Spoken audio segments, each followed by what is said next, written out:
Após uma das principais agências de classificação ter rebaixado o crédito da Rússia para o nível lixo, o governo de Moscou respondeu com um plano anticrise de 35 bilhões de dólares. Meu convidado de hoje é Christopher Granville. Christopher, o plano prevê que o orçamento volte a ter superávit logo em 2017 e o governo está preparando reformas estruturais para que não queime de forma imprudente as reservas soberanas da Rússia. Você concorda com a crítica do ministro das Finanças russo, ASP, de que foram muito pessimistas? Eu acho que ele tem razão em alguns pontos. Este é Anton Silvanov, o ministro das Finanças da Rússia. A conta corrente do balancete de pagamento na Rússia será somente 1% do PIB em superávit neste ano. É provável que esse número seja bem mais alto, como Silvanov afirmou. E eu acho que isso é razoável, dada a extrema desvalorização do rublo russo. Esses efeitos de curto prazo podem ser contidos e os benefícios da desvalorização para a produção estão contendo a extensão da recessão neste ano. Esses benefícios vão ter cada vez mais efeito ao longo do ano. Qual é o ponto principal desse plano anticrise? De longe, a parte mais importante do programa anticrise, para responder sua pergunta, eu acho que ela salta aos olhos. É a parte que foi anunciada em dezembro. E é a importante recapitalização dos principais bancos da Rússia.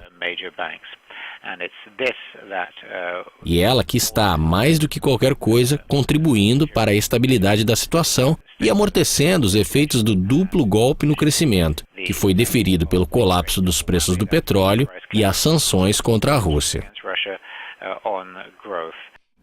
De fato, a promessa é de 2,34 trilhões de rublos para ajudar a economia a resistir às sanções ocidentais e ao colapso do preço do petróleo, mas somente 22 dos 60 itens foram custeados. Alguns analistas concordam que a pressão na Rússia está se acumulando, mas o maior medo seria a reação da Rússia ao corte e a mais sanções. Você concorda?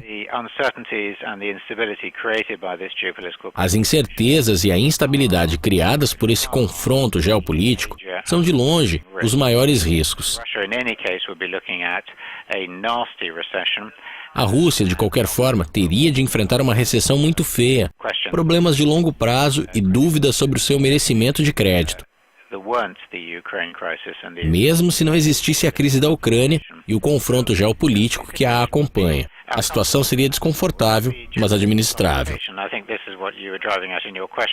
É o confronto geopolítico. Eu acho que é isso que você estava almejando com sua pergunta, que é o maior risco, imponderável, inquantificável. É por isso que eu acho que todos os tipos de investidores na Rússia, e qualquer um que esteja envolvido com o país, precisa focar acima de tudo nessa situação, nesse terrível conflito que está acontecendo na parte sudeste da Ucrânia, mas que, é claro, tem características muito amplas e implicações.